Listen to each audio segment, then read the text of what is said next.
Þá koma 9. liða dagskrá Hesjuvelli beiðni breytingu á aðalskipulagi Akureyrar 2018-2030 til máls tekur bæjarfulltrúi Ingibjörg Isaksen.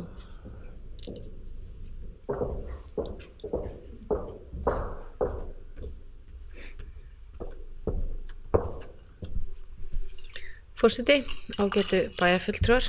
Þetta var 5. liður í fundargerð skipulagsráðs frá 16. janúar síðastliðnum. Erindi dagsett 18. desember 2018 þar sem Valþór Brynjarsson hjá Kollgátu fyrir hönd Vallabúsins EHF óskar eftir heimild til breytingar á aðalskipulagi Akureyrar 2018-2030 vegna lögbýlisins Hesjuvalla. Samkvæmt gildandi aðalskipulagi er allt land Hesjuvalla skilgreint sem óbyggt svæði sem felur í sér að ekki er heimilt að byggja ný mannvirki á jörðinni. Óskar eftir að aðalskipulagi verði breytt á þann veg að heimilt verði að byggja stakt íbúðarhús á 3500 fermetra lóð, rétt norðaustan við núverandi hús.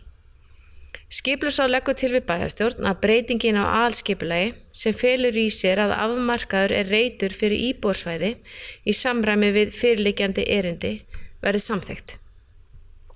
Að mati skipulagsráðs óverulega breytingar að ræða samkvæmt 2. málsgrein 36. grein skipulagslaga sem ekki er talin hafa verulega breytingar í för með sér, áhrif á einstaka aðila eða stór svæði. Það bæjarfulltrúi Ingibjörg Isaksen lokið máli sínu, orðið laust. Sem enginn hefur kvatt sér hljóðs til þess að geta samþykkt tillögu við skipulagsráðs gefið merki. Það 11, takk fyrir það.